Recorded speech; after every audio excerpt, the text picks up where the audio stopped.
अगर आपको लगता है कि आपकी लाइफ में कुछ भी ठीक नहीं चल रहा है एंड बार बार आप ये सोचते हो कि मेरी लाइफ ख़राब है, मेरा लक अच्छा नहीं है, या भगवान जी ने मेरा साथ नहीं दिया, या सब कुछ ख़राब है, then this video is going to hurt you little, might be change everything for you.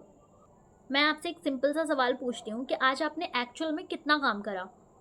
Mood ख़राब था, ठीक है। एनर्जी लो थी, ठीक है। डे ख़राब था, ठीक है, बट स्टिल आपने एक्चुअल में करा क्या? क्या किया अपनी लाइफ को इम्प्रूव करने के लिए? जो भी आप करना चाहते हो उसके लिए आपने क्या करा? कौन सी स्टेप्स ली? 3 घंटे मोबाइल में स्क्रॉलिंग कर सकते हो तो आप अपनी लाइफ भी प्लान कर सकते हो उन 2-3 घंटों में। आपकी जो बिगड़ी हुई चीज़ें हैं उनको भी सुधार सकते हो, आप उनको लिस्ट डाउन कर सकते हो। आप अपनी हैबिट्स में चेंज ला सकते हो या अपनी किसी हैबिट को एक एक करके इम्प्रूव भी कर सकते हो। बट बस डिफरेंस इतना सा है कि स्क्रॉलिंग हमें बहुत ईजी लगती है एंड बैठ के किसी चीज़ को स्ट्रक्चर्ड वे में प्लान करना हमें थोड़ा सा टफ लगता है, उसमें थोड़ी मेहनत लगता है या हमें बैठ के अपनी एनर्जीज उसमें लगानी पड़ती है। एंड सबसे बड़ा ट्रैप पता है क्या है? Victim mindset. जहाँ पर आप रीजंस ढूंढते हो सॉल्यूशंस ढूंढने की बजाय। आप कहते हो कि मेरा लक ख़राब है, मेरे पेरेंट्स सपोर्टिव नहीं है, मेरे पास रिसोर्सेस नहीं है। लेकिन आपने ये सब सोचने के बाद और ये सब सोचकर क्या इम्प्रूव किया? 3 साल बाद कोई इमरजेंसी आ जाती है, कोई मेडिकल इमरजेंसी आ जाती है, या फिर हमें कोई फाइनेंशियली प्रेशर आ जाता है घर में, या फिर कोई रियल में रिस्पॉन्सिबिलिटीज़ आती हैं। तब क्या बोलोगे कि मेरा लक ख़राब था इसलिए मैं कुछ नहीं कर पाया या कर पाई? भाई देखो, जो हमारे एक्सक्यूज़ेज़ हैं वो कभी भी हमारे विल पे नहीं करते हैं। इस दुनिया में सिर्फ 2 ही चीज़ें काम करती हैं, एक होता है स्किल और दूसरा होता है एफर्ट्स। जो भी whatever skill you have to make efforts on daily basis, whatever you want in your life to fulfil that.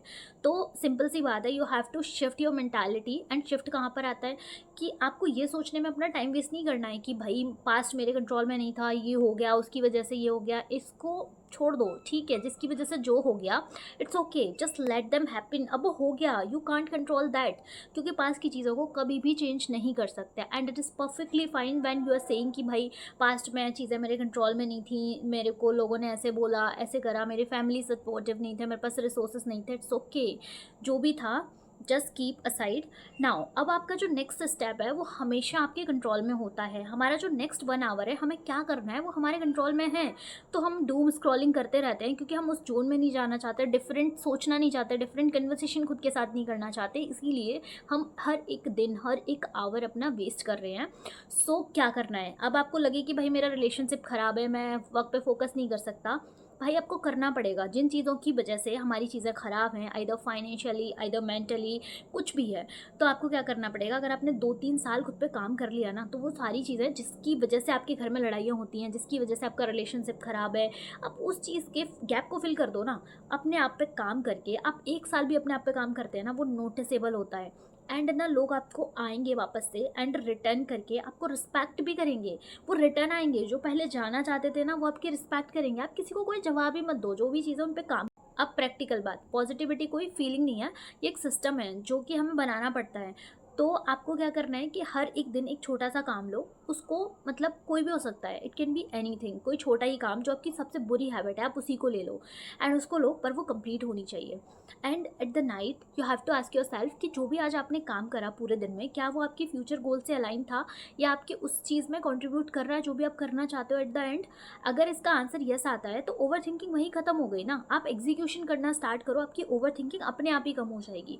You have to sit whatever you have make down, कि जो भी आपने सुबह list बनाई थी वो आपको पूरी करनी है at any cost, at any cost. आपका मन नहीं लग रहा, 10 मिनट का ब्रेक लो, 10 मिनट आप के बाद आपको सोचना, देखना, उस लिस्ट को हमेशा देखते रहना है कि मेरे कौन से टास्क पूरे हो गए। You have to complete that task, you have to execute those task.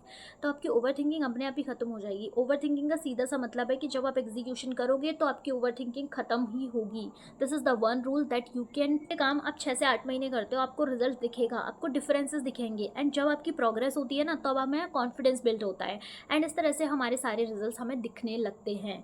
तो भाई अगर मान लो आज मैं अगर 5 सूर्य नमस्कार कर रही हूँ, कल मैं 2 भी बढ़ाऊंगी या 1 भी बढ़ाऊंगी, तो 1 महीने में मैं कितने बढ़ा लूंगी आप खुद सोचो। तो मेरी बॉडी में ऑटोमेटिक ही वेट लॉस होगा ना। एंड मैंने ये लिटरली किया है, क्योंकि पहले मुझे ना वर्कआउट करने में ऐसा लगता था भाई कि मेरा वेट तो कम ही नहीं हो सकता, I was feeling this thing, लेकिन वो हो गया।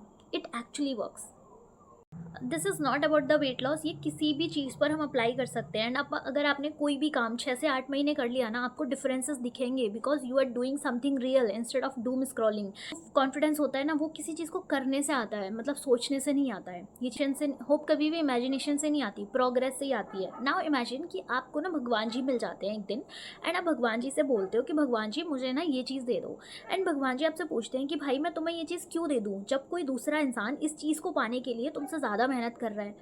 तो भाई सिंपल सा फंडा है कि एक ना हार्डवर्क एक कंटेनर है, हार्डवर्क नाम का एक कंटेनर है, you have to fill that container, then only you will get this thing. मतलब उन्होंने भी एक कंडीशन लगाई हुई है, जैसे कि कोई हम जब फॉर्म भरते हैं या कोई भी हम बहुत सारी चीज़ों में फिल आउट कर रहे होते हैं, तो उसमें क्या है कि हमें नेक्स्ट पेज पर जाने के लिए वो मैंडेटरी चीज़ फिल करनी होती है। वैसे ही हार्डवर्क का कंटेनर होता है, वो इतना मैंडेटरी है कि हमें उतनी तो मेहनत करनी पड़ेगी जितनी रिक्वायर्ड है उस चीज़ को लेने के लिए, then only we will get that particular thing.